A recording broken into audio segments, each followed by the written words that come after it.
Hello everyone, नमस्कार। Welcome back to learn with Simran. मैं आशा करती हूँ आप सभी सेफ हैं, स्वस्थ हैं। तो मैं फिर से हाजिर हूँ एक नई वीडियो के साथ, जिसका टॉपिक है भोला राम का जीव। तो ये कहानी है जो कि लिखी गई है हरिशंकर परसाई जी द्वारा। तो आज हम ये कहानी पढ़ने वाले हैं। तो ये जो कहानी है ये एक किस्म का व्यंग्य है।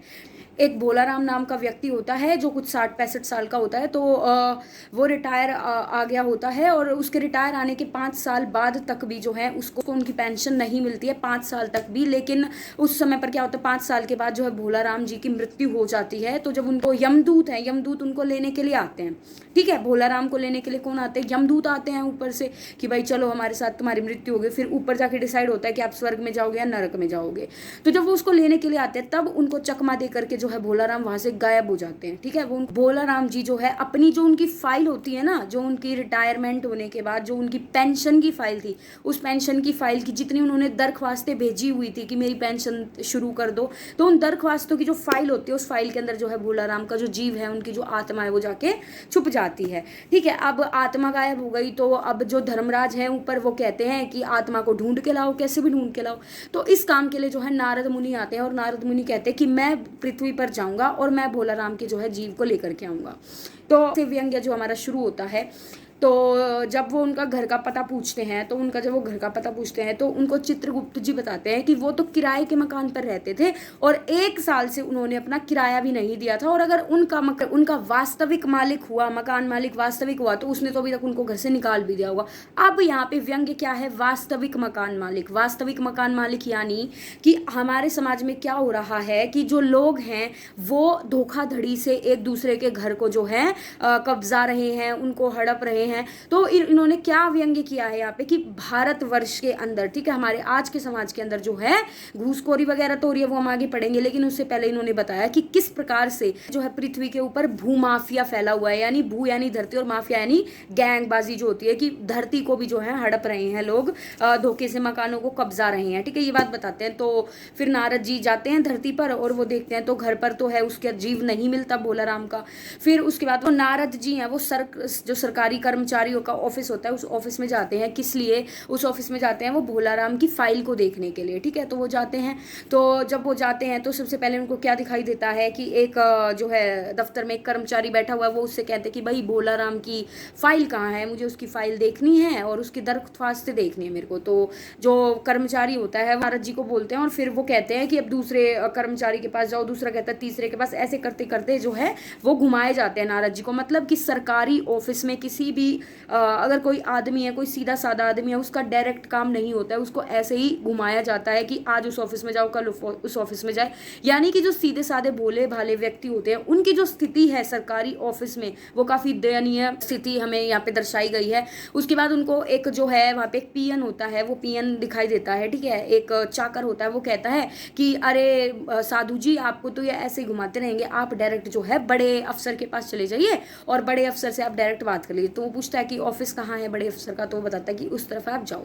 तो नारद जी बड़े अफसर के ऑफिस में जाते हैं। तो वहां पे उसके बाहर जो चौकीदार की ड्यूटी होती है, जो पुलिस वाला चौकीदार होता है, वो सो रहा होता है। तो यहाँ पे क्या दिखाया गया? वो सो रहा होता है और वो किसी की इंक्वायरी नहीं करता कि कौन ऑफिस में जा रहा है, कौन ऑफिस के बाहर आ रहा है। यहाँ पे निठल्लापन दिखाया गया है कि लोग सरकारी नौकरी तो ले लेते हैं, लेकिन वो कितने निठल्ले हो जाते हैं सरकारी, क्योंकि उनको पता है कि उनका जो वेतन आना है, जो उनको इनकम आनी है, वो उनकी फिक्स्ड इनकम है। ठीक है, तो उनका जो है वो एकदम निठल्लेपन का यहाँ पर प्रहार किया गया है। कैसे कि वो जो चौकीदार होता है वो सो रहा होता है। तो चौकीदार सो रहा होता है, तो मौका देख करके जो साधु है बड़े अफसर के ऑफिस में घुस जाते हैं और वो उनसे कहते हैं कि भोला राम की फाइल आपने क्यों नहीं खोली, मुझे उनकी फाइल देखनी है, आप उनकी फाइल मंगाओ। तो फिर वो कहता है कि फाइल के ऊपर भोला राम ने ना कुछ वजन नहीं रखा, ठीक है ना, उसके परिवार वालों ने वजन रखा, तो हम उस फाइल को नहीं खोल सकते।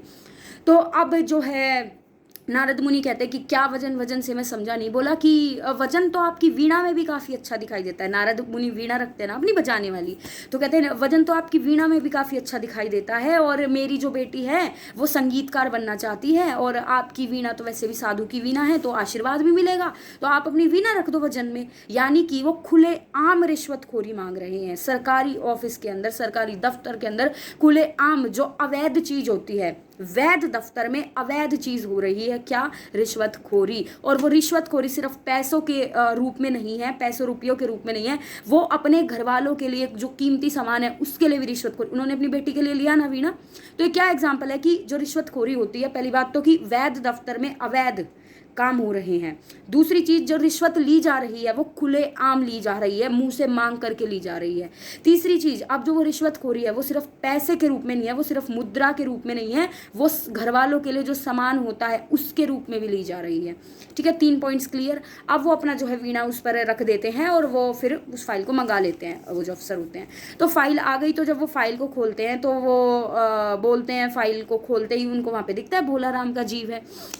तो भोला राम का जब जीव दिखाई देता है तो जो नारद मुनि है वो कहते हैं कि चलो भाई भोला राम, मैं तुम्हें स्वर्ग लेने आया हूँ और मैं नारद हूँ। तो भोला राम का जीव जो होता है, उसकी जो आत्मा होती है, वो कहती है कि नहीं, मुझे स्वर्ग में जाकर मुक्ति नहीं मिलेगी, मुझे तो यहीं रहना है। जो ये मेरी दरख्वास्तें हैं जिनको पूरा नहीं किया गया, जो मेरी सुनवाई नहीं की गई, मेरी पेंशन मुझे नहीं मिली, मुझे उस फाइल में ही तब तक रहना है जब तक कि मेरी दरख्वास्त नहीं सुनी जाती। मेरे को यहीं पर ही आनंद मिल रहा है, कम से कम अब मुझे अपनी फाइल दिखाई तो दे रही है। ठीक है, तो ये बात वो कहते हैं और वो जाने से मना कर देते हैं।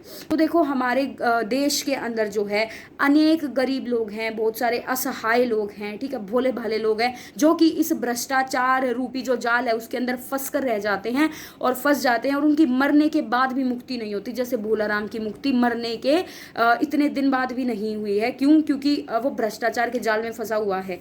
ठीक है, उसके बाद देखो, हमने एक चीज और देखी कि जो सरकारी अफसर है उनको उनका वेतन मिल रहा है, उनको उनकी जो सैलरी है वो फिक्स्ड मिलती है, उसके साथ साथ उन्हें इतनी सारी जो है और भी सुविधाएं दी जाती है, घर की सुविधा और भी चीज़ों की, अस्पतालों की सुविधा। उसके बावजूद, अपने वेतन के बावजूद, फिक्स्ड वेतन, उसके बावजूद जो है सरकारी अफसर क्या लेते हैं? सरकारी अफसर जो है रिश्वत लेते हैं। और आज क्या हो रहा है कि पहले लोग रिश्वत कब देते थे? पहले रिश्वत जब देते थे जब उनकी कोई मजबूरी होती थी, जब उन्हें कोई नौकरी लगवाना होता था या कोई ऐसा काम होता था जो बहुत ज़्यादा मजबूरी का काम हो, तब लोग रिश्वत देते। लेकिन आज के समय में लोग रिश्वत क्यों दे रहे हैं? ताकि उनका काम ऐसे चुटकियों में, समय के अभाव के रहते हुए लोग जो है रिश्वत दे रहे हैं। जैसे मैंने शुरू में बताया कि उन्होंने एक अफसर से दूसरा, दूसरे से तीसरा, तीसरे से चौथा, उनको ऐसे ही चक्कर कटवाते रहे, घुमाते रहे, उनका काम नहीं हुआ। और अगर वो शुरू में रिश्वत देते तो उनका काम ऐसे चुटकियों में हो जाता।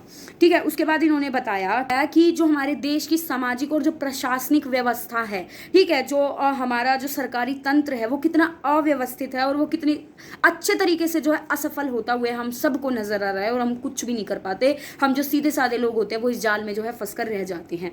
अब इसके अलावा जो हरिशंकर परसाई जी हैं उन्होंने कुछ स्वर्ग के पात्र भी लिए हैं, स्वर्ग के पात्र लिए हैं जिन्होंने भी काफी ज्यादा व्यंग कसा है धरती लोग के लोगों के ऊपर। तो ऐसे ही एक एग्जाम्पल है कि उन्होंने बताया कि किस प्रकार से जो है धरती पर क्या चल रहा है, पृथ्वी पर क्या चल रहा है, कि जो एक राजनीतिक दल के लोग होते हैं वो दूसरे जो विरोधी राजनीतिक दल होते हैं उनके लोगों का आजकल जो है बहुत ज्यादा अपहरण भी करवा रहे हैं। ठीक है, उनको गायब ऐसे करवा देते हैं। तो इसका एग्जाम्पल कैसे दिया है उन्होंने? इसका एग्जाम्पल ऐसे दिया है कि जब जो भोला राम का जीव जो है उसको यमदूत लेकर के आ रहा था तो वो गायब हो जाता है। तो तब चित्रगुप्त कहते हैं कि भोला राम का जो है, क्या किसी ने भोला राम का तो अपहरण नहीं कर लिया है? क्योंकि इन दिनों धरती पर इस प्रकार का माल उड़ाने वाला काम और अपहरण का धंधा खूब जोरों शोरों से चल रहा है। तो ये टोंट किसने मारा है? ये बात कही है चित्रगुप्त ने। स्वर्ग का एक पात्र है चित्रगुप्त, उसने ये बात कही है। और यहाँ पे आप समझते हैं, ठीक है, पहली बात कही कि अपहरण चल रहा है, तो अपहरण से आप सब समझ गए कि एक विरोधी दल दूसरे दल के जो है लोगों का अपहरण करा रहा है। साथ में उन्होंने कहा कि माल उड़ाने का कार्य, माल उड़ाने का कार्य में यहाँ पे हम एग्जाम्पल ले सकते हैं, जो रेल विभाग होता है उससे हम एग्जाम्पल ले सकते हैं कि क्या होता है कि जब हम अपने पार्सल भेजते हैं किसी को, ठीक है, तो वो पार्सल बीचों बीच गायब हो जाते हैं। और जो रेल विभाग के लोग हैं उनके लिए कहा गया है कि जो पार्सल के मोजे होते हैं उनको कौन पहनते हैं? रेलवे के अफसर पहनते हैं। यानी कि जो पार्सल जा रहे होते हैं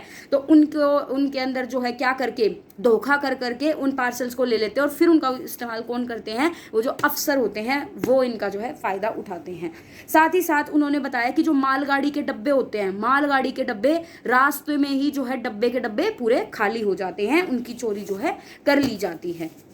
उसके बाद इन्होंने एक तंज कसा है कि इनके ऊपर जो इंजीनियर होते हैं उनके ऊपर, और जो ठेकेदार होते हैं उनके ऊपर, और ओवरसीयर जो होते हैं उनके ऊपर एक तंज कसते हुए क्या कहा है कि कुछ समय पहले ही, मतलब ना ये बात हो रही होती है कि अब जो और लोग मर रहे हैं तो उनको नरक में रखने के लिए क्या और घर बन गए हैं, ये बात मतलब आपस में वो लोग कर रहे होते हैं ऊपर। तो फिर जो है चित्रगुप्त कहते हैं कि हाँ हाँ, अभी थोड़े दिन पहले ही नरक में कुछ इंजीनियर आए थे, कुछ ओवरसीयर आए थे और कुछ ठेकेदार आए थे, जिन्होंने धरती पर क्या किया था, जिन्होंने धरती पर जो मजदूर होते हैं उनकी फेक अटेंडेंस लगा करके जो है सरकार का पैसा हड़पा था और उनका खूब पैसा खाया था।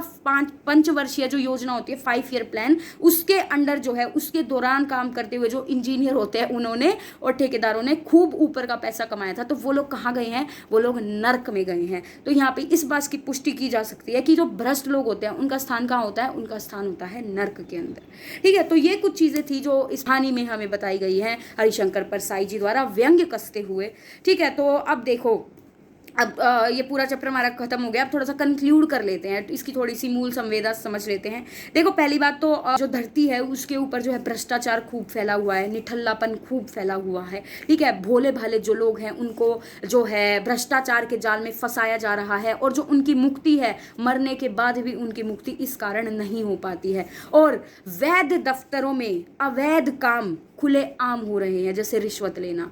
उसके बाद जो रिश्वत होती है वो सिर्फ ना पैसों की होते हुए जो घर वालों का, रिश्तेदारों का जो सामान होता है उसके रूप में भी जो है रिश्वतखोरी हो रही है। साथ ही हम देख सकते हैं कि भ्रष्टाचार के कारण जो हमारे देश का प्रजातंत्र है, जो हमारा देश का सरकारी तंत्र है, वो किस रूप से असफल हो रहा है आज के समय में।